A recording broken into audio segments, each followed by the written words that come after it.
Welcome family, welcome back. Another video. Namaste. I see you. I thank you again for being here. So, what am I talking about today? Today I want to talk about food, health, the way we eat, what we eat. So, I always say at the end of my videos, health is wealth and wealth is health. I believe this 100%. You are what you eat. I believe that we are addicted to food as human beings. Most majority of people are addicted to food, and because we have so much variety of food these days, it's really like overconsumed. We have a lot of overconsumption of food, so it's like this is what I want to talk about. Being healthy. What is being healthy? It doesn't mean dieting, because you shouldn't have to diet. Your lifestyle choices should mean that what you eat is sufficient for you as a being. So I think that we overconsume food. We consume more food than we burn. We're meant to eat only to fuel our bodies to do the energetics that we do in a day. So if you're burning, if you're eating more than you're burning, then that means the excess is being stored, and usually being stored as fat. Fat cells we build and we store for when there's famine or there's no food, then we can eat the fat so we don't die. Yeah, this is what fat cells are built for. This is what the human body does. But now we're living in a world where we don't have to store so much because we've got food. Food. There's an abundance of food. Like like even if you're sticking with supermarkets, there's an abundance of food in the supermarket. There's an abundance of food out in nature. If you know plants and herbs and berries and these things, there's an abundance of food in nature. Uh, so we are what we eat. Now, there's a lot of people that are moving on to this whole foods side of life, which is a good thing. I think it's a good thing. It promotes health. What is health? For me, health is a strong immune system, the ability to regenerate and recuperate the cells. This is health. The ability to not become sick. So don't. I rarely get sick, even cold and flu. Rarely. The last time I think I had a flu was like 4 years ago, maybe more, 4 or 5 years ago. Uh, so it's evident for me that what I'm doing in terms of my eating is healthy for me. Uh, the supermarkets are full of processed foods, and I don't think processed foods is good for anybody, especially nowadays. It's mass produced food. Even most of the fruits and vegetables, they're sprayed with chemicals to make them grow better or to keep the bugs away. And you've got the Monsanto, what we call Frankenstein foods. Ugh. So it's a minefield. Seriously, it's not easy to be healthy these days. But if you're really invested in your own health and your own well-being, then we do things purposefully to promote our own health. So it's like what we eat is mainly what we consume, because we are what we consume. So we make sure we consume good things, which is if you can buy organic, then I think some organic foods are better than the non-organic foods. They're probably not sprayed so much. If you can buy local in your local fruits and vegetables in your local shops, greengrocers, these places other than supermarkets, you're probably going to fare better. Your intake of whole foods, superfoods, definitely. These types of things, herbs and these things that we're not really taught about. I think the addiction of food is the fact that we eat 3 meals a day when we don't need to eat 3 meals a day. We need to eat only to serve a purpose, really. We have a routine that 3 meals a day is how we should be eating. I don't think so. I don't think that's right. that leads to overconsumptions. I think the amounts of food we're eating as well, you know, all these all you can eat places, and that it's like it's promoting unhealthiness, because that also promotes an agenda. Do you know what I mean? But we won't get into the pharmaceutical agenda right now. That's a whole different thing. But remain healthy. I say this: if there's a lot of people that wait for things to happen before they make changes in their lives. I say if illness or ailments are knocking on your door, it's too late to make that change. We need to make that change now while we're still okay, so that we don't end up suffering these things later on in life, you know?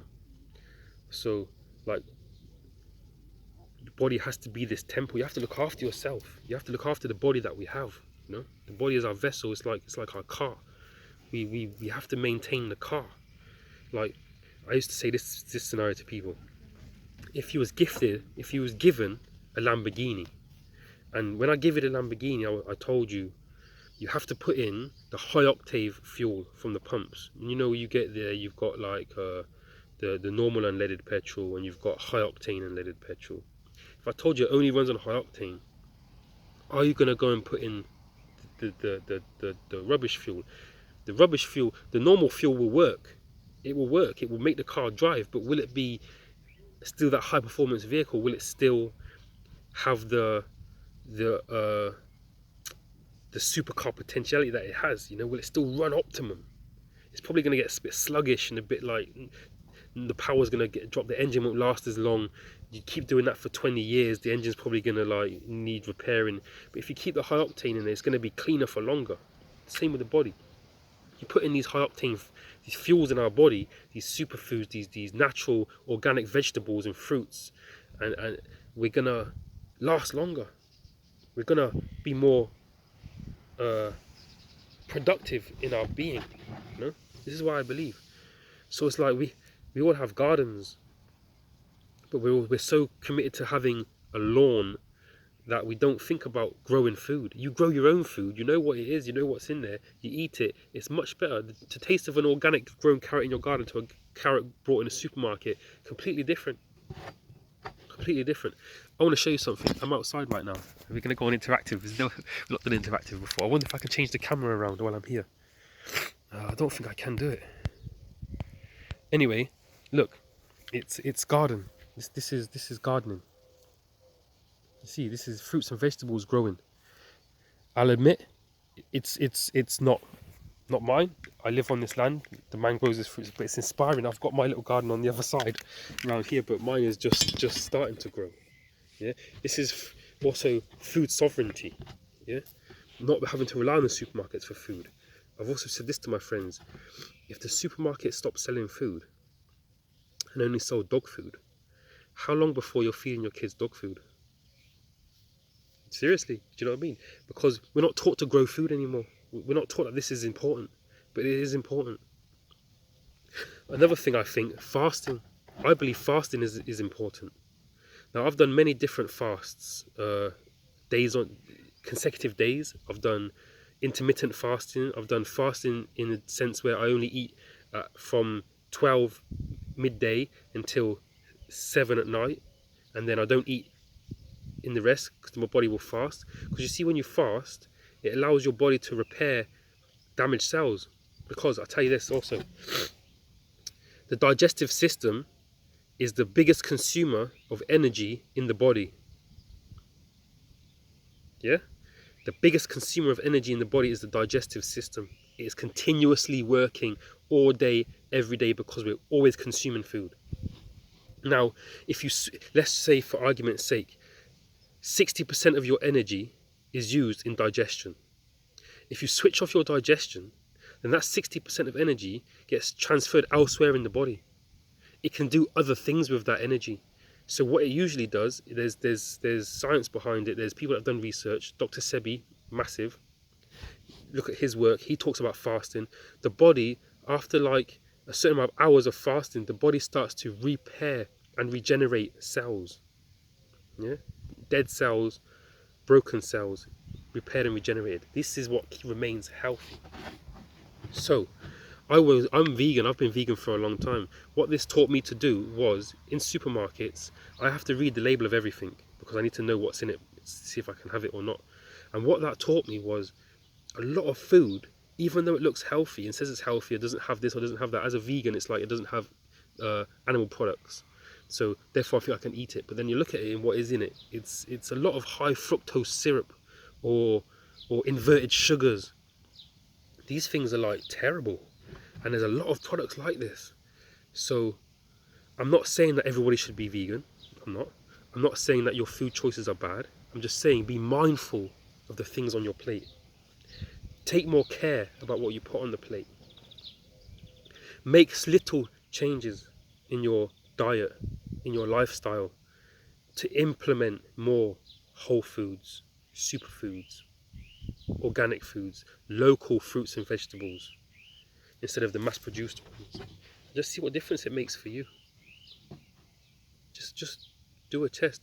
People say, oh, we ain't got time for that, oh, I can't do that, my life's so hectic. But you have. Invest in your health. Invest in your body's health. Body's health, mental health. It will all be the same. It will all contribute to the same things. So, health is wealth. Be mindful of what they're feeding us. These processed foods, mass-produced foods, Monsanto foods, these convenient foods. You know, go back to home cooking. Cook from scratch. Get the fruits, get the vegetables and the things, and make them from scratch. Don't just buy the sauce and tip it on, or put the thing in the oven and take it out. Make the food. Learn how to grow. Start. It's very easy. You know, like this. You buy the, I think it's like cos lettuce, the tall one. You buy this lettuce. You chop it at the bottom. You leave this much left. You put that in water on your windowsill. That will grow a new lettuce. It's that simple. You get a tomato. You take a slice of tomato, one slice round, you put it in the dirt, you water it. All them seeds in that tomato will grow tomato plants. It's so easy to grow food these days. So, take time. Invest in your health. Invest in your health. Invest in the health of our children. Teach them how to grow. This is good. Let them see you growing on your windowsill. They'll want to know. Then you teach them how to grow. We've lost this thing because we're so dependent on supermarkets. Let's not be dependent on these people anymore. Let's look for food sovereignty. Let's look to be able to feed ourselves. Let's have a patch in our gardens dedicated to herbs and growing food. Grow food. Yeah. We all need to eat. It's sensible to grow your own food as well. It also means you ain't got to pay so much to the supermarkets. Your shopping bill won't be so high if you can take food from your garden. I know it's a bit more difficult in cold climates, but there's ways and means. Polytunnels, greenhouses, these little tall ones you can use, which is like a little greenhouse with plastic covers. There's ways. Let's do it. Let's start to look after ourselves. Yeah? I love you. Thank you for watching. Namaste. Health is wealth. Wealth is health. Be well.